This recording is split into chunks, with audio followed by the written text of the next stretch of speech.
ខ្លែងពីសាវកនាមណនលោកយាងនិមន្តទៅសាវកថៃត្រាចបណ្ឌបាតដោយតនហៃជួនជាជួបស្រីស្រស់រង្គា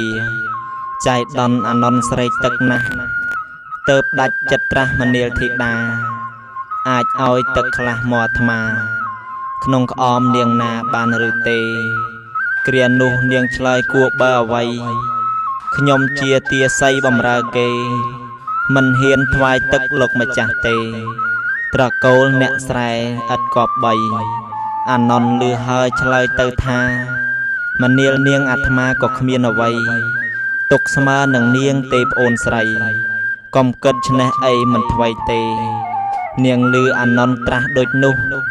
ព្រឺព្រួចពើតពោះពុំស្ទើរទេឲ្យនាងធ្លាក់ចុះក្នុងអន្លង់ស្នេហ៍គូពីពុពេឬយ៉ាងណាវាចាពីរោះឈ្មោះជាសង្ឃទោះលោកក្រងច្បងតែសង្ហាចិត្តសោតល្អសមល្មមប្រាថ្នាប៉ងចង់រៀបការជាគូព្រេងនាងព្រមថ្វាយទឹកឲ្យអានន្តលោកឆាន់គ្រប់គ្រាន់ឆ្អែតស្រេចផងទៅត្រាស់លៀននាងវិលវិញញងទាស័យនួនល្អងអាឡ័យស្អែកឡើងស្រីស្រស់កោកិលាយាត្រាចាំផ្លូវអានន្តថ្លៃអានន្តមកដល់យល់ច្បាស់សេចក្តី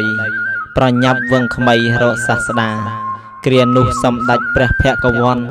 ត្រាស់សួរអានន្តមនាលបាឯងមានភ័យឬយ៉ាងណាអានន្តទូលថាពិតដូចនោះ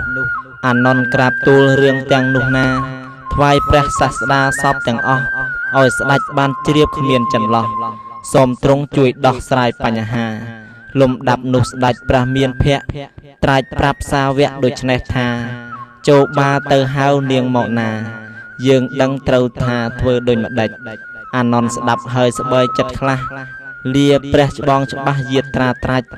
នាំនាងទាស័យមកដល់ស្រេចឆាប់មួយរំពេចគ្រានោះឯងគ្រានោះវេលាជាឱកាសសាស្តាជ្រាបច្បាស់ត្រាស់សម្ដែងថាមនាលប្អូនស្រីគ្រានេះឯងនាងឃើញជាក់ស្ដែងនឹងនេត្រាធម្មតាអានន្តជាអ្នកបួសអ្នកត្រទ្រង់ឈ្មោះរៀនធម្មាបើនាងប្រាថ្នាធ្វើជាភរិយានាងត្រូវពុបជាដូចគ្នាដែរគ្រាន់តែស្ដាប់ឮដូចនេះភ្លាមអស្ទើរលើសឈាមមិនលែងទេដើម្បីបានជួបចិត្តម្ចាស់ស្នេហ៍ចាំបាច់ត្រូវតែបួសប្រកបកាលនោះសាស្តាទ្រង់ស្រដីតាមធម៌វិន័យយើងកំណត់ត្រូវតែម៉ែឪព្រមដោយគាត់ទៅតថាគតអុយបួសបាននាងកោកិសាគិតក្នុងចិត្តលក្ខខណ្ឌស្រួលពិតគួរក្លាហានទូលព្រះបង្គំខ្ញុំធ្វើបានមិនអោយខកខាននាំសោកស្ដាយក្រោយបានយល់ព្រមពីមេត្តានាងកោកិសាទាំងរីករាយចង់ចិត្តសង្ឃឹមមិនរាយមាយទំលាយបំពល់ខ្វល់សង្ស័យហើយបីបាតទៅនៅឯវត្តតាំងចិត្តមកចត់ប្រកបស្រីបំពេញភ្នោះឈ្មោះជាភិក្ខុណីរៀនធម៌ចិនស្រីក្នុងសាសនាហេតុតែសាងភ្នោះព្រោះលោកកោ